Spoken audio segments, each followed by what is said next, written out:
महिला का रुद्धन किया हिंदुस्तान के अंदर, इंडिया के अंदर, भारत के अंदर। ठीक है, आपके रहते हुए मेरी कैप्टन आई सिंह भदौरिया साहब से जवाब ले लेते हैं। भदौरिया साहब, बिल्कुल मैं यही कहना चाहूंगा। अभी हमारे मित्र, हमारे भाई हैं, कह रहे थे कि इन्होंने शासन नहीं किया है, बड़ी मुश्किल से 2 बार इन्हें शासन मिला। तो मैंने 2 बार मिला, उसमें बहुत कुछ करके दिखा दिया।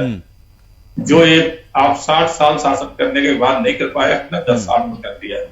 धारा 370 नेहरू जी ने जब लगाई थी तो कह गए थे कि धीरे धीरे घिसते घिसते घिस जाएगी, मगर खत्म करने की इन्होंने कभी हिमायत नहीं की।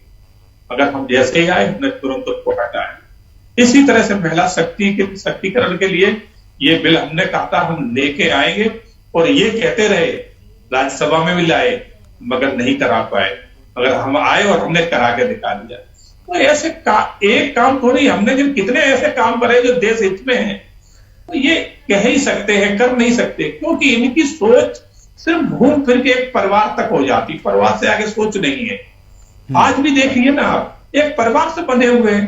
हाँ, चाहे भले ही कुछ हो जाए, पार्टी खत्म हो गई, सारे नेता छोड़ के चले गए, आज कांग्रेस में कोई बचा नहीं है, ना नीति बची है, ना नेतृत्व बचा है, और विजन तो कुछ है ही नहीं। खाली बस एक काम कर लिया कि किसी तरह से भारत का विरोध करो, भारत के संविधान का विरोध करो, और सरकार का विरोध करो, नरेंद्र मोदी को तालियां दो, और इससे ज्यादा की कोई सोच नहीं बची है। हमारी सोच इससे हटके है। हम देश के और राष्ट्र के प्रति समर्पित हैं। यही नेता का, हमारे का कहना है, माननीय प्रधानमंत्री जी का, तो उसको लेके हम चलते हैं। आज हम हिंदू, मुस्लिम, सिख, ईसाई सभी को एक साथ लेके चल रहे हैं। हम कभी नहीं कहते कि सरकारी संस्थानों पे एक समुदाय विशेष का अधिकार है।